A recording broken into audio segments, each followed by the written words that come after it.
Hello students, once again welcome in today's another session of cost accounting. Now students, in our today first session, we calculated the last sum, that is sum number 50. Sum number 50 માં contract account એ prepare કરાવેલ છે, right? તમે આ રીતે તમારી બુકમાં contract account and related working notes prepare કરેલ છે. Now in that question only, એ જ ક્વેશ્ચનમાં તમને હજુ વધારાની બે ડિટેલ્સ છે પૂછેલ છે. Keep the question number 50. Question number 50 છે એ તમારી સામે રાખો. And second point, લાસ્ટમાં એડિશનલ ઇન્ફોર્મેશનમાં સેકન્ડ પોઈન્ટ શું કે છે? Prepare work in progress account. તો આપણે વર્ક ઇન પ્રોગ્રેસ અકાઉન્ટ પણ પ્રિપેર કરવાનું રહેશે. કઈ રીતે બનાવવું? આગળના એક ક્વેશ્ચનમાં પણ work in progress account prepare કરાવેલ છે. કઈ રીતે? કોન્ટ્રાક્ટ અકાઉન્ટના બેઝિસ પરથી જ પ્રિપેર કરવાનું રહેશે. કોન્ટ્રાક્ટ અકાઉન્ટમાં ક્રેડિટ સાઇડ તમે વર્ક ઇન પ્રોગ્રેસમાં અમુક બેલેન્સીસ છે ટ્રાન્સફર કરો છો. How much? 3,02,000 રૂપીઝ. તો કોન્ટ્રાક્ટ અકાઉન્ટમાં work in progress A credit side show કરો છો સ્ટુડન્ટ્સ, તો તમારા વર્ક ઇન પ્રોગ્રેસ અકાઉન્ટમાં આ બેલેન્સ ક્યાં આવે? On opposite side, means on debit side. Write down to contract account total balance 3,02,000 rupees. ચલો આ ખ્યાલ આવે છે સ્ટુડન્ટ્સ. સેમ એ જ રીતે તમારા કોન્ટ્રાક્ટ અકાઉન્ટમાં ડેબિટ સાઇડ તમે ટોટલ પ્રોફિટમાંથી અમુક રિઝર્વડ પ્રોફિટ એ ટ્રાન્સફર ક્યાં કરેલ છે? To work in progress account, right? તો એ પણ બેલેન્સ તમારે વર્ક ઇન પ્રોગ્રેસ અકાઉન્ટમાં ટ્રાન્સફર કરવાની રહેશે. On which side? Opposite side, means on credit side. Write down by contract account 32,500 into bracket reserved profit. You just need to give these two effect in your work in progress account. A base effect છે આપવાની રહેશે. Now close the account. The total will come 3,02,000 rupees and the balance we will receive on the credit side. Credit side balance છે receive થશે. The balance will come 2,69,500 rupees. This balance we will transfer it to the next year. આ balance તમે next year contract જ્યારે account prepare કરશો ત્યારે balance પહેલા એમાં transfer કરો છો. તો આ work in progress account prepare કરતા આવડે students? Is that clear? Now see in the question માં જુઓ. એ જ ક્વેશ્ચનમાં લાસ્ટમાં થર્ડ પોઈન્ટ તમને શું આપે છે? Show the balance of work in progress account in your balance sheet. તમે જે બેલેન્સ શીટ પ્રિપેર કરો છો એમાં વર્ક ઇન પ્રોગ્રેસની ઇફેક્ટ ક્યાં આપો છો? Pay attention. Draw the next balance sheet. Next તમારે ડ્રો કરવાની છે balance sheet. As on which date? Year ending that is already given in the question. As on 31st December 2020. Liability rupees and assets rupees. Work in progress A always તમારે record કરવાનો રહેશે in the balance sheet on credit side. Credit side record કરવાની રહેશે work in progress balance. કઈ રીતે? Right down on asset side work in progress amount કઈ મૂકો છો? તમારા વર્ક ઇન પ્રોગ્રેસ અકાઉન્ટની જે બેલેન્સ તમે અહીંયા ફાઇન્ડ આઉટ કરેલ છે, જે બેલેન્સ તમે કેરી ફોરવર્ડ કરો છો નેક્સ્ટ યર, આ બેલેન્સ છે તમારે મૂકવાની છે. આ સમજાય છે સ્ટુડન્ટ્સ? ઓકે. 2,69,500 રૂપીઝ. તેમાંથી તમારે માઇનસ કરવાના છે cash received. That means current યરમાં આ ટોટલ વર્ક ઇન પ્રોગ્રેસમાંથી આટલા અમાઉન્ટ ઓફ કેશ તમને શું થઈ ગયા છે? રિસીવ્ડ. કેશ રિસીવ્ડ તમને ક્વેશ્ચનમાં ઓલરેડી આપેલ છે. તમારા ક્વેશ્ચનમાં એડિશનલ ઇન્ફોર્મેશનની ઉપર જ કેશ રિસીવ્ડ ફોર કોન્ટ્રાક્ટ એ તમને આપેલ છે.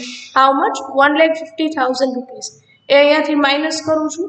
So the balance of work in progress now will come 1,19,500 rupees. So in this way we will record the balance of work in progress in your balance sheet. લાસ્ટમાં total કે કોઈ કઈ જ effect આપવાની requirement છે નહીં. તમારે ખાલી વર્ક ઇન પ્રોગ્રેસ કઈ સાઇડ અને કઈ અમાઉન્ટથી રેકોર્ડ કરવાનું છે એ જ શો કરવાનું છે બેલેન્સ શીટમાં. ચલો એ સુધી clear students? Okay. Now after the balance sheet the question is over. હવે તમારો ક્વેશ્ચન અહીંયા શું થાય છે? કમ્પ્લીટ. આ ક્વેશ્ચનમાં બે પોઈન્ટ્સ ક્યાં નવા લર્ન કરો છો? First work in progress account and second balance sheet prepare કરો છો, right? Now today our next question is question number 39 given in your textbook on page number 175. તમારી ટેક્સ્ટ બુકના પેજ નંબર 175 પર question number 39 એ આપેલ છે, right? Question થોડોક અલગ છે students. Calculations ને બધું થોડું ડિફરન્ટ છે, વ્યવસ્થિત રીતે સમજજો અને ધ્યાન આપજો, otherwise it will be difficult for you. પાસ્ટમાં આપણે સૌરાષ્ટ્ર યુનિવર્સિટીમાં જ આ જ ક્વેશ્ચન 2016માં પૂછાયેલ છે, રાઈટ? તો આ ટાઈપના ક્વેશ્ચન પણ પૂછાય છે, right? Now read the question. Messrs. Arrow Builders took a contract to build a hospital at a contract price of rupees 15 lakh. One construction company is there કે જે કોન્ટ્રાક્ટ રાખે છે કેટલી પ્રાઇસમાં? 15 લાખ રૂપીસમાં હોસ્પિટલ કન્સ્ટ્રક્શનનું. At the end of the first year end થાય છે, material issued, wages paid and overhead expenses shown on the debit side of contract account. Year ending થાય સ્ટુડન્ટ્સ, તમે જ્યારે કોન્ટ્રાક્ટ અકાઉન્ટ પ્રિપેર કરો છો ત્યારે બટ ઓબ્વિયસ છે material હોય, વેજીસ હોય કે ઓવરહેડ્સ હોય એ તમે રેકોર્ડ ક્યાં કરો છો? On debit side. On credit side of the contract account, materials at site 25,000 rupees. Credit side material at site means what? Closing balance of material, કે યર એન્ડિંગ થતાં કેટલું વધે છે એ તમે અહીંયા મેન્શન કરેલ છે, રાઈટ?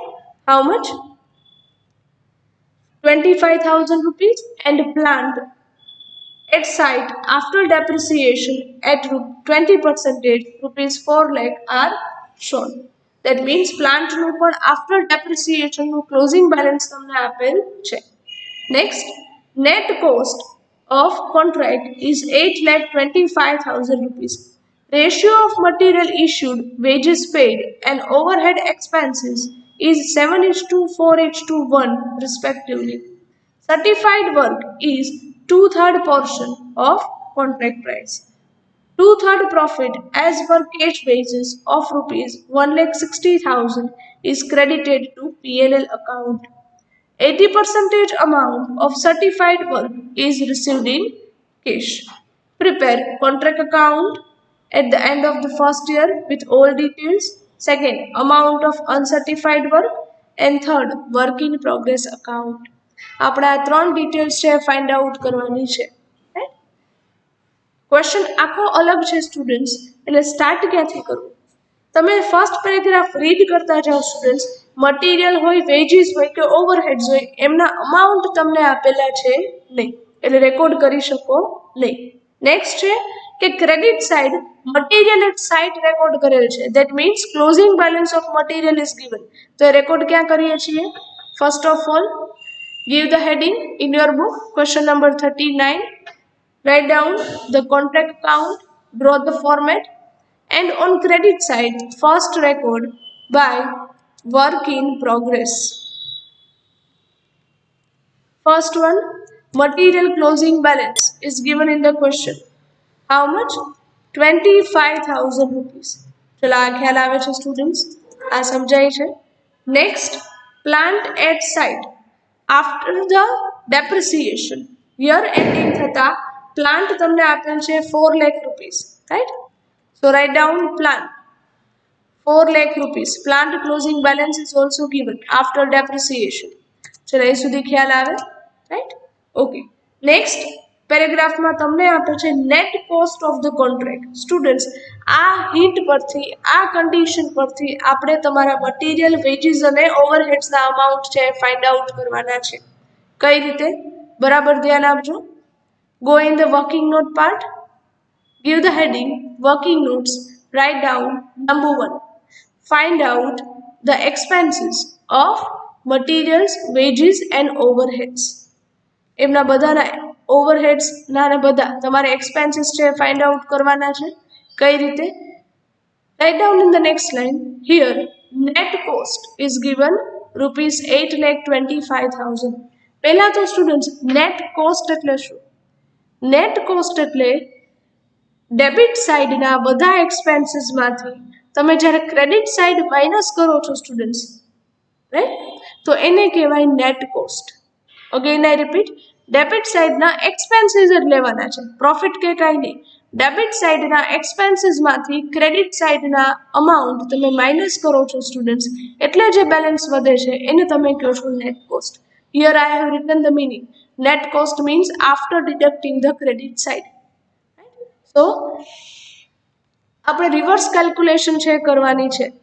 તમારે ટોટલ એક્સપેન્સીસ જોઈએ છે, મીન્સ કે ડેબિટ સાઇડ ક્યાં એક્સપેન્સીસ છે. ડેબિટ સાઇડના એક્સપેન્સીસ કઈ રીતે મળે? Total expenses equal to net cost is given 8,25,000. હવે એમાંથી તમારે અમાઉન્ટ છે બધી માઇનસ કરો ક્રેડિટ સાઇડની, તો તમને નેટ કોસ્ટ મળે. અહીંયા તમારે રિવર્સ જવાનું છે, રાઈટ. નેટ કોસ્ટમાં ક્લોઝિંગ મટીરિયલ એડ કરી દો સ્ટુડન્ટ્સ, 25,000 રૂપીસ, એન્ડ પ્લાન્ટનું ક્લોઝિંગ બેલેન્સ એ માઇનસ નથી કરવાનું સ્ટુડન્ટ્સ, કે પ્લસ નથી કરવાનું, એમનું ડેપ્રિસિએશન છે લેવાનું છે. રીઝન શું છે? અહીંયા પ્લાન્ટનું ક્લોઝિંગ બેલેન્સ એ ક્યારે આવે? જ્યારે તમે ડ્યુરિંગ ધ યર કોઈ પ્લાન્ટ એ ડેબિટ સાઇડ શું કરેલ હશે? ઇશ્યુ. આ સમજાય છે સ્ટુડન્ટ્સ? આ ખ્યાલ આવે છે, રાઈટ? પ્લાન્ટનું ક્લોઝિંગ બેલેન્સ ક્યારે આવે? જ્યારે ડ્યુરિંગ ધ યર તમે ડેબિટ સાઇડ કોઈ પ્લાન્ટ ઇશ્યુ કરેલ હોય ત્યારે. એ પ્લાન્ટ ઇશ્યુની પ્રાઇસ છે એ તમને આપેલ નથી. કઈ રીતે મળે? તો કે ક્લોઝિંગ બેલેન્સ છે 4 લાખ રૂપીસ મલ્ટીપ્લાય, આપણે અઝ્યુમ કરીએ છીએ કે પ્લાન્ટની કોસ્ટ પ્રાઇસ છે 100, એને તમારે ડિવાઈડ કરવાની છે આફ્ટર ડેપ્રિસિએશન વેલ્યુ. ડેપ્રિસિએશનનો રેટ શું છે સ્ટુડન્ટ્સ? 20%. તો 100 રૂપીસ હું અઝ્યુમ કરું કોસ્ટ પ્રાઇસ, એના પર 20% ડેપ્રિસિએશન, તો કેટલું થશે? 20 રૂપીસ. એ માઇનસ કરતા આફ્ટર ડેપ્રિસિએશન બેલેન્સ કેટલું આવે? 80 રૂપીસ. આ રીતે હું કેલ્ક્યુલેશન કરું છું students. So the plant issue will come 5 lakh rupees. આ સમજાય છે સ્ટુડન્ટ્સ? આ ખ્યાલ આવે છે, રાઈટ? ઓકે. હવે તમારે ડેબિટ સાઇડના એક્સપેન્સીસ જોઈએ છે મટીરિયલ, વેજીસ અને ઓવરહેડ્સના. તો તમારે બંને વચ્ચેનો ડિફરન્સ, પ્લાન્ટના ઓપનિંગ બેલેન્સ અને ક્લોઝિંગ બેલેન્સ બંને વચ્ચેનો ડિફરન્સ એટલે કે ડેપ્રિસિએશન છે લેવાનું છે. Depreciation 1 lakh rupees. આ સમજાય છે સ્ટુડન્ટ્સ? અહીંયા આ જ રીતે કેલ્ક્યુલેશન કરીએ. Opening balance 5 lakhs minus closing balance 4 lakh rupees. Clear? So the depreciation will come 1 lakh rupees. Again I repeat, net cost તમને ક્વેશ્ચનમાં આપેલ છે. ક્રેડિટ સાઇડ ક્લોઝિંગ મટીરિયલ છે એ તમારે એમાં રિવર્સ જવાનું છે એટલે એડ કરું છું.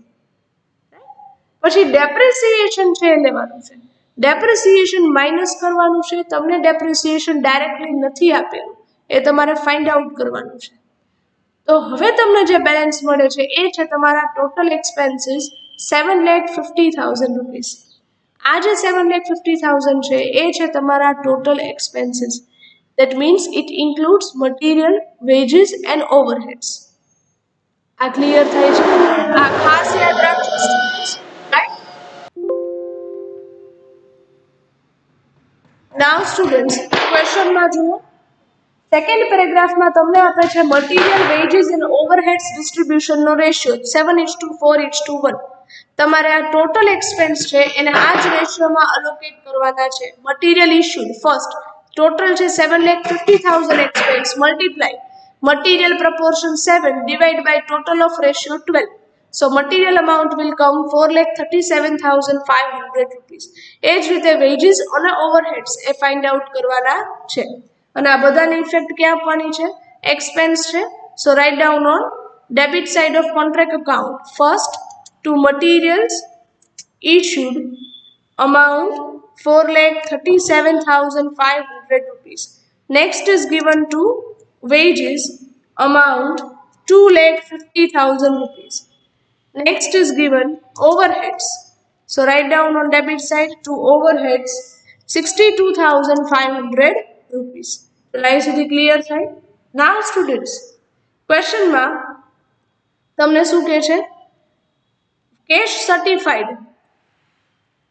એ તમને ડિરેક્ટલી આપેલ નથી તમને કેશ રિસીવ્ડ આપેલ, રાઈટ? બટ પીએનએલ અકાઉન્ટમાં 2/3 કેશ બેસિસ પર પ્રોફિટ કેટલો ટ્રાન્સફર કરો છો એ આપે છે.